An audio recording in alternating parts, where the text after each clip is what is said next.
convinced his people to abolish slavery. With their captive labor force suddenly free, farmers and industrial... You know what? I was thinking that my man looked madly aggressive in my head, but what I just heard, what he just did, you cannot judge a book by its cover. For real.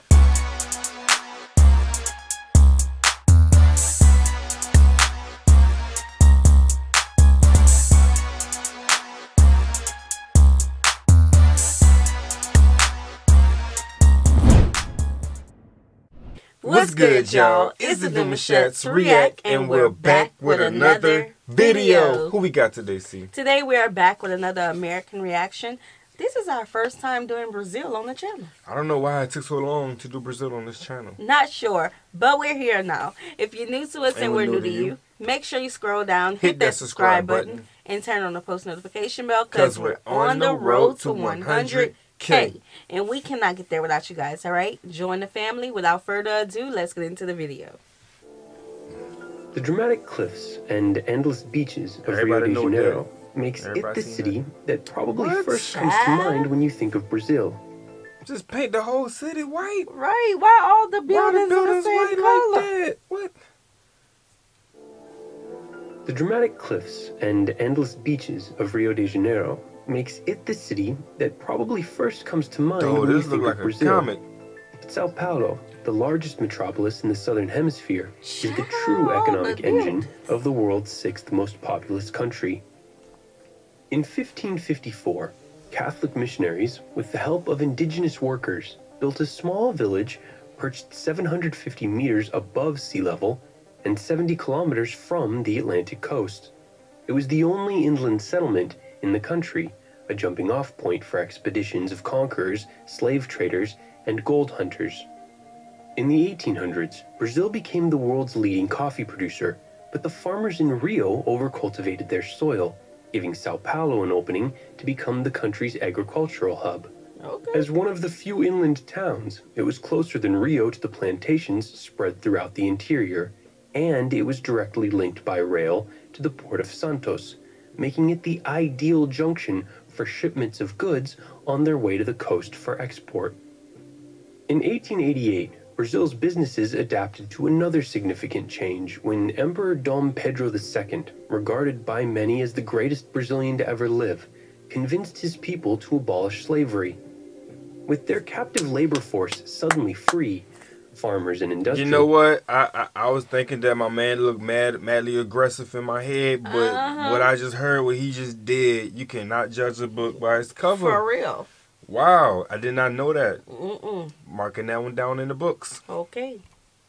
Lists turned to immigrants from abroad. Today, as a result, São Paulo has the largest population of Italian descendants of any city on the planet, including Rome, the largest Japanese community outside of Japan, and of course, significant numbers of Portuguese and Spanish. Many of these newcomers were skilled factory workers, whose knowledge helped São Paulo emerge as a manufacturing capital during the Industrial Revolution and World War II. Over a period of less than 30 years, the city's population exploded from 250,000 to 1 million. Steady growth continued through the century, passing Rio in 1960. Today, the population of the megalopolis, known as Sampa, is over 20 million. In many ways, it is a thriving global city, with the largest stock exchange in Latin America. I can't even picture that number. Like, we have lived in cities where, it's been 2 million people, 3 million? Yeah, you could say. Yeah. 20 million in a city? And still growing. Oh, God. Much you say, and still growing. Lord. America, a vibrant culture with over 100 museums and dynamic performing arts spaces and beautiful parks. As part of football-crazed Brazil, it proudly hosted matches during the 2014 World Cup. Stop playing, you know what they do. And is making significant investments in the next generation, with 850,000 students enrolled in higher education courses. Unfortunately, though, São Paulo's rapid development has also taken a heavy toll, with 4 core problems rising above the rest. The city's only major bodies of water are the Tietê and Pinheiros rivers. As the population grew, the government, plagued by inefficiency and corruption, struggled to meet demand for basic infrastructure. Now I'm starting to see why they have so much land. They only have 2 bodies of water. Okay. I mean, look at this. I've never seen this many skyscrapers. Never, ever, never. New York don't even compare to this. New York don't compare to this at all. Child, Without enough wastewater treatment plants, sewage from millions of people flowed directly into the rivers. Toxic waste from industrial facilities was dumped without limit. Ooh. When new highways were built, the city laid them on the only continuous stretches of land left, the riverbanks, and then hid stretches of them behind walls. But even if you can't always see the rivers, their stench doesn't go away. When the Chiete is at its most choked, it is a biological dead zone as far away as Barra Bonita, 260 kilometers downstream. Ooh. It wasn't always this way. The rivers used to be gathering points for recreation. Child, not memories that are motivating. Man, now I'm seeing them in that water. I'm thinking twice now. Y'all sure y'all want to go swimming today? Look at that fish. That's not a fish. That ain't a fish. The fish not supposed to be swimming on his back. I'm just saying. Current rehabilitation efforts, which include projects to treat 100% of all wastewater before it enters the Chiete, putting an end to all illegal dumping, it was pretty bad, and teaching people how to care for their rivers and streams. Good. The second major challenge is that 10% of Paulistanos live in high-density makeshift neighborhoods called favelas. While the buildings are typically low quality, most favelas are vibrant working-class communities. Some settlements, however, are little more than squatter shacks without access to electricity, sewage, and running water. Wow. To give these people a better place to live while improving the overall quality of housing throughout Sampa, the city has spent billions of dollars on a variety of programs. One experiment allows low-income residents to purchase new government-built apartments for affordable monthly payments of less than $100. It's a win-win. Ownership helps people become more financially stable while incentivizing them to maintain these spaces. This was my dream. I think it's almost as wonderful as having a new baby. The downside is that the government has been building many of these projects far from the city center. Loreni has a 2-hour commute to work, and there are no local parks for her son to safely play with his friends. So if the government is building these places 2 hours away from the city, what is the benefit of that? Is it because there's not enough land in these areas to build, or is this the only location where there's more, beneficial to say, we can use this space here to build for the people? You know what I'm saying? Because it could be a positive thing that he's doing, but at the same time, if there's closer that he could have, But it's look how they built the highway. They didn't have much land left. So, it's either stay where you at with no electricity, or they're becoming homeowners. Yeah. Did you hear he said $100 a month? Yeah, less than $100. Yeah. You can't beat that. It's a step. Lack of access to services plagues all of Sao Paulo because of how it developed. The best jobs are where the transportation network is concentrated, in the city center. And since that's also the most expensive place to live, lower-income people are pushed farther and farther out and have to spend more money, energy, and time getting around. The municipal government understands it must improve this situation and has unveiled an ambitious new master plan to better integrate lower-income areas with parks, transportation hubs, and jobs. Yeah. Like much of the world, Brazil has a growing gap between its wealthiest citizens and everyone else. The top 1% of Sao Paulo's city residents owns 45% of the property. The master plan addresses this by mandating that private property owners who underutilize valuable city space need to either meet scheduled deadlines for putting that space to better use or pay a progressively costly urban property tax. I like it.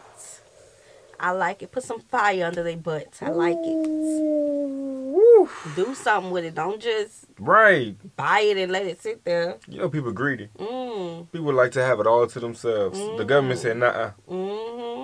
Not today. Right. The plan has been praised internationally, but the real challenge will be overcoming the powers that be to make sure it is carried out. True. This brings us to Sao Paulo's third major problem: citywide traffic jams that steal tens of millions of productive minutes every day. In the last decade, the population increased 11%, but the number of cars grew 113%, 10 times as fast. Congestion is so bad that wealthy Palistanos are flocking to the air, and the city now has the world's largest helicopter fleet. What? The ability... So at the same time, it's best to not live in the near city areas where it's like really expensive. Mm-hmm. I mean, the traffic is ridiculous. Child, look, they taking flights Just 5 to get minutes around. away. Just to get around. I mean, it's that bad on the ground. They got to do something better. They could have like other places like in Europe. They have the places where the cars can't even get to the neighborhoods. They got it like that. Right. Or just, you know, public transportation. I don't think that would work with this though. In the middle of the city? I say take some of your main infrastructures and move them out. That would be hard to do. That would be, but then everybody have to spread it out instead of everybody moving in one little circle the whole time. Yeah. The highways are the problem. More highways, maybe. Yeah. Of the wealthy and powerful to avoid their city's problems by literally flying over them has contributed to a sense of complacency among the leaders of Brazilian society. Like many other nations, it is now reckoning with the damage caused by politicians who put personal greed over the best interests of the people. An example of this is a shiny new high-speed rail line connecting São Paulo and Rio that the federal government promised to build in its winning bids for both the 2014 World Cup and 2016 Olympics. But 2 years after the flame left Rio, the rail project hasn't even broken ground.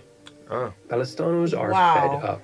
Hundreds of thousands protested to demand solutions to the mobility crisis, forcing local officials to listen to people and integrate their best ideas into the master plan, like how best to expand the number of roads and metro lines, increase express bus routes, build networks of dedicated bike lanes, and concentrate housing near public transport hubs. See, now I know this has something to do with voting.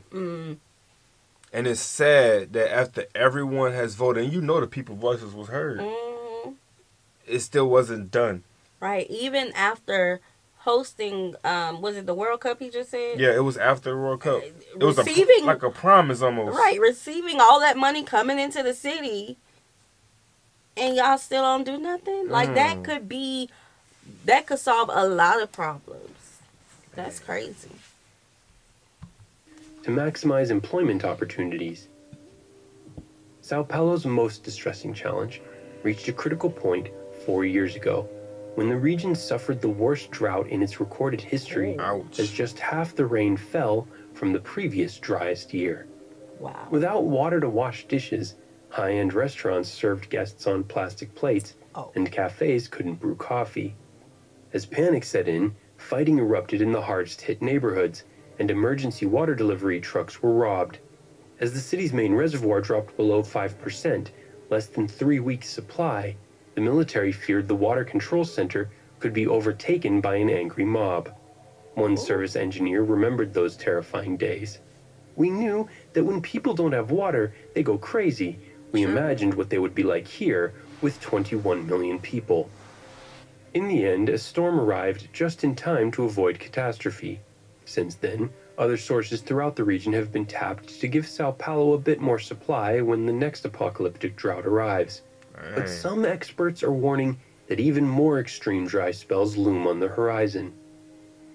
The vast South American jungle has traditionally served as a biotic pump, circulating water down from the tropics through rivers in the sky that converge over southeastern Brazil, delivering reliable rains year in and year out. But decades of logging and agriculture have gutted hundreds of millions of acres of dense, mature trees, and every second, another 2 acres disappear. With less plants and soil catching and absorbing rainfall, there is less moisture evaporating as clouds into the airstream, and ultimately, less rain falling on Sao Paulo.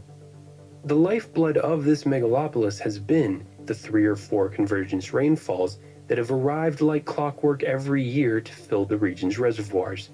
But as the frequency of these events becomes less reliable, so do the future prospects of the entire city. The remarkable fact is that 20% of the world's water is stored in Brazil, but the vast majority of it falls far to the north. With its rivers currently too polluted to drink from and development continuing to spread inland, there are limited options for bolstering its water supply by building costly dams or acquiring new sources through long canals. In the end, the people of São Paulo. Hold up. This all just made my chest hurt like I'm a citizen. Like, I really pray that it got better. Yeah. Because that drought alone put me in a... Like, yeah, I'm like... I couldn't imagine that. Yeah, not at all. I love water. I mean, 20% of the world's... I believe you say of the world's water is in Brazil. But that's more so on the north side of Brazil. But they can't get that water to flow back because their water is already contaminated and they don't want to mix that. Right. Whew. It sounds like an easy fix. I can tell you one thing I don't want to ever be as a politician. That's a job. It is. Just like the rest of us, are learning the fundamental lesson of the 21st century. To survive and thrive, our cities must embrace the most sustainable methods of development. The good news is that, with a clever master plan and citizens dedicated to taking action, São Paulo is hard at work on the long-term solutions to deliver a better life for millions of people. Awesome. For TDC... That was a nice video. Right. It really was. São Paulo, Brazil, one of the largest cities in America. In the Americas. In the Americas. Yes. Yeah, it's tough that our introduction to Brazil was this. Right. Yeah. But you got something in the link. You guys obviously wanted this to be a record on our channel, so yeah. So send us some positive things. We love to learn different cultures on the channel. We want to know more about Brazil. It doesn't matter where at in Brazil. Just we want to learn more about Brazil. Right. Like this video, subscribe, turn on the post notification bell. We have enabled our super thanks if you like to support the channel that way, as well as our join feature to become a VIP member of the channel. We'll see you soon. Peace.